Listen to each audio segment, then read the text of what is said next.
បាទសួស្តីបងប្អូនទាំងអស់គ្នាបាទឥឡូវនេះមកតាមដានជាមួយខ្ញុំបន្តទៀតនៅការសិក្សាភាសាអង់គ្លេសបាទយើងចូលដល់វីដេអូទី39រ៉ា Daily English 39ក្នុងភាសាអង់គ្លេសប្រចាំថ្ងៃនេះយើងសិក្សាអំពី phrasal verb មួយគឺ mess up បាទហើយ mess up នេះមានន័យថាយ៉ាងម៉េចបងប្អូនតាមដានជាមួយខ្ញុំទាំងអស់គ្នាព្រោះពាក្យថា mess នេះយើងមានន័យថារាយប៉ាយup នេះមានថាឡើងចឹងដល់ mess up នេះបូកបញ្ចូលគ្នាចឹងយើងសិក្សាទាំងអស់គ្នាបាទយើង mess up អត្ថន័យវានៅពេលនេះមានន័យថា make something untidy or dirty make something ឬក៏ something untidy or dirty ពាក្យថា untidy នេះមានន័យថារញ៉េរញ៉ៃគ្មានរបៀបរៀបរយគ្មានសណ្ដាប់ធ្នាប់ហើយរាយប៉ាយចឹងទៅពាក្យថា dirty នេះមានន័យថាក្រិចកខ្វក់ប្រឡាក់អីចឹងណាបងប្អូនណាអញ្ចឹងមានន័យថាអត្ថន័យរបស់វានៃ phrasal verb មួយ mess up នេះ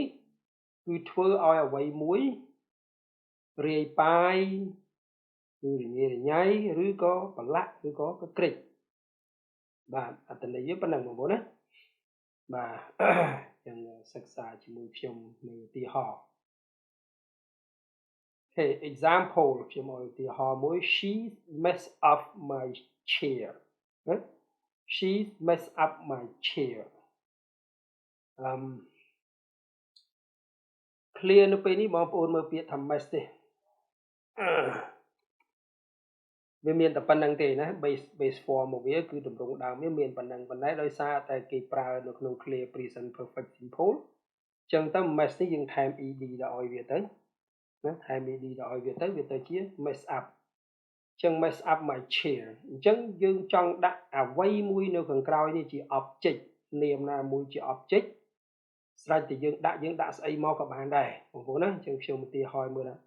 មួយហ្នឹងគឺយើងដាក់នាមនៅពេលនេះគឺគាត់ mess up អីគាត់ mess up chair ហ្នឹងមានថាកៅអីអញ្ចឹងន័យថានាងបានធ្វើឲ្យប្រឡាក់កៅអីរបស់ខ្ញុំនាងបានធ្វើឲ្យប្រឡាក់កៅអីរបស់ខ្ញុំឃើញចាឥឡូវយើងចង់ដូរពាក្យ chair នេះទៅអីណាដូចរូបខ្ញុំឲ្យជាឧទាហរណ៍នេះគឺ sweat shirt បាទចាំមក she messed up my sweatshirt ឃើញនាងបានធ្វើឲ្យអាវរងារបស់ខ្ញុំនឹងប្រឡាក់អស់អញ្ចឹងយើងដាក់នាមអីមកក៏បានដែរណា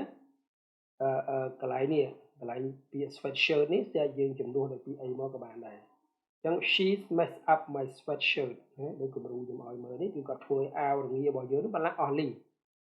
ចុះបើយើងចង់ថានាងធ្វើឲ្យប្រឡាក់រ៉ូបរបស់ខ្ញុំអស់អញ្ចឹងខ្ញុំមកថា she messed up my dress ឃើញទេនាងបានធ្វើឲ្យរ៉ូបខ្ញុំនឹងប្រឡាក់អស់លីងឃើញអញ្ចឹងយើងដាក់អីមកក៏បានដែរបងប្អូនណាឥឡូវខ្ញុំមកឧទាហរណ៍មួយទៀតថា watch អញ្ចឹង she messed up my watch នាងបានធ្វើឲ្យនាឡិការបស់ខ្ញុំនឹងក្រិចអស់លីងណាប្រឡាក់អស់លីងចឹងស្រេចតែយើងទេយើងចង់ថាគេធ្វើឲ្យប្រឡាក់អីគេធ្វើឲ្យកក្រិចអីយើងដាក់អានឹងមកគឺបានហើយបាទអញ្ចឹងនៅខាងក្រោយ mess up ហ្នឹងយើងដាក់ object មួយមកបងប្អូនណាអូខេយើងតទៅទៀតបាទ you need to say sorry for messing up his hat ឧទាហរណ៍អញ្ចឹងអ្នកឯងចាំបាច់ត្រូវទៅសុំទោស need នេះមានន័យថាចាំបាច់បងប្អូនណា say sorry នេះមានថាសុំទោសfor messing up his head ដែលធ្វើឲ្យមួករបស់គាត់ហ្នឹងប្រឡាក់អស់ head នេះមួកអញ្ចឹងកន្លែងនេះ mess ហ្នឹងហេតុអីបានយើងថែមទៅ ing ព្រោះទម្រង់ដើមវាតែប៉ុណ្ណេះទេអញ្ចឹងដោយសារវាឈរនៅខាងក្រោយនេះ preposition for នេះអញ្ចឹងកាលណាកិរិយាសព្ទទាំងឡាយណាដែលឈរខាងក្រោយ preposition ហ្នឹងអញ្ចឹងគេត្រូវថែម ing ឃើញទេទម្រង់វេយ្យាករណ៍ភាសាអង់គ្លេសអញ្ចឹងទៅជា messing up ណាវាត្រូវតែអញ្ចឹងវាคล้ายទៅជាគេហៅថា prepositional phrase មួយឃើញទេបាទអញ្ចឹង you need to say sorry for messing up his head អ្នកត្រូវតែសុំទោសដែលបានធ្វើឲ្យប្រឡាក់មុខរបស់គាត់អញ្ចឹងឧទាហរណ៍ថាធ្វើឲ្យប្រឡាក់ស្បែកជើងខ្ញុំឲ្យជាគំរូនេះបាទស្បែកជើងយើងដាក់ពាក្យស្បែកជើងមកបងប្អូនណា shoe អញ្ចឹងមកហើយហ្នឹងហើយអញ្ចឹង you need to say sorry for messing up his shoes ឃើញអ្នកត្រូវតែសុំទោសដែលធ្វើឲ្យស្បែកជើងរបស់គាត់ប្រឡាក់ bao giờ bài chương bát tá cái phần prao bịa shoe cái prao bịa sneakers nhé you need to say sorry for messing up his sneakers nhé nhưng nèត្រូវតែសុំទោសដែលបានធ្វើស្បែកជើងប៉ាតារបស់គាត់នឹងប្រឡាក់អស់អញ្ចឹងបងប្អូនយករនាមណាមួយយកមកដាក់មកពីក្រោយមកបានហើយហេបាទ one more បងប្អូនមើលរូបជាឧទាហរណ៍មកអញ្ចឹងណា why did you mess that thing up why did you mess that thing up ហើយបានអ្នកឯងធ្វើរបស់របរនោះរញ៉េរញ៉ៃអស់អញ្ចឹង thing នៅពេលនេះគឺជំនួសឲ្យអ្វីដែលគេចង់និយាយរឿងរ៉ាវស្អីក៏ដោយរបស់របរអីក៏ដោយបងប្អូនណាយើងដាក់តែពាក្យ that thing ហ្នឹងមកគឺជំនួសឲ្យអ្វីដែលយើងចង់និយាយហើយចឹងមើលនៅរូបនេះមានពេលប៉ោងមានតុក្កតាមានស្អីស្អីចឹងទៅឃើញទេ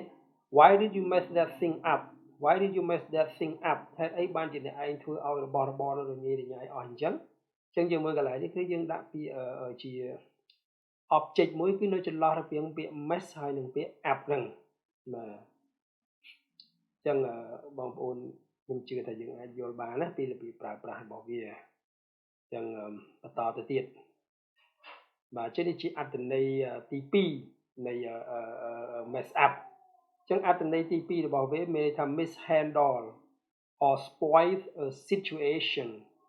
mishandle នេះមានន័យថាយើងដោះស្រាយវាអត់បានត្រូវដោះស្រាយអត់បានត្រឹមត្រូវបងប្អូនណា spoil នេះមានន័យថាយើងធ្វើខូចមានថាធ្វើអាប់អ៊ូក្នុងស្រេចយើងបកប្រែបងប្អូនចូលមកថា spoil a situation ធ្វើឲ្យបរិយាកាសនឹងឬក៏ស្ថានភាពនឹងអាប់អ៊ូអស់ណាធ្វើឲ្យស្ថានភាពនឹងអាប់អ៊ូអស់ spoil a situation mishandle a situation ធ្វើឲ្យស្ថានភាពនឹងរឿងរ៉ាវនឹងរញ៉េរញ៉ៃអស់ឬក៏មិនដំណើរការអស់លីងអញ្ចឹងទៅអត្ថន័យរបស់វាបាទអញ្ចឹងឧទាហរណ៍ all projects he has handled are messed up បាទយើងមើលពាក្យ mess នៅពេលនេះគឺអញ្ចឹងដែរទេ mess នេះហេតុអីបានយើងថែម ed ទៅឲ្យវា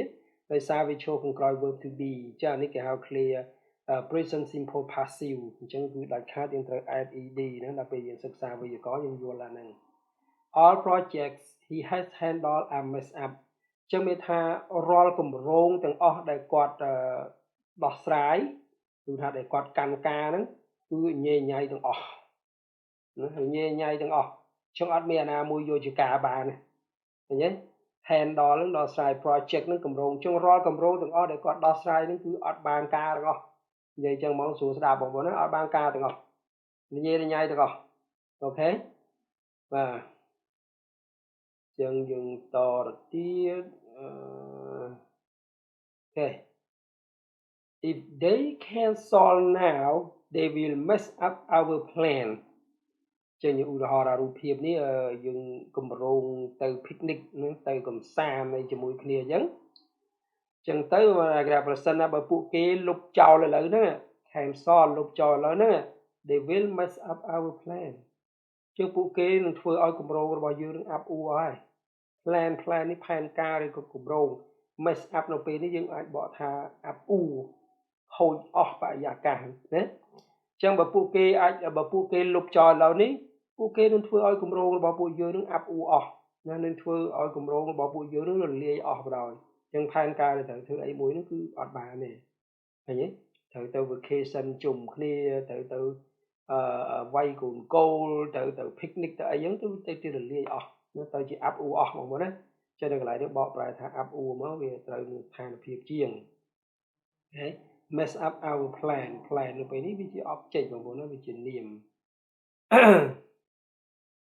ខ្ញុំជួយឧទាហរណ៍មួយទៀតចុងក្រោយសម្រាប់វីដេអូនេះ I think the new system which has just been created for the last 6 months is messed up នេះដូចគ្នាបងប្អូនណាគេ is verb to be ចឹង mess up នេះគេថែម ed តាមធម្មតាយើង base ទម្រង់ដើមមកវាតែប៉ុណ្ណេះទេតែយើងថែម ed ឲ្យវាទៅជា clear present simple passive បាទចឹង I think the new system ខ្ញុំគិតថា system ថ្មីហ្នឹងណា system ថ្មីហ្នឹងឬក៏ប្រព័ន្ធថ្មីហ្នឹង which has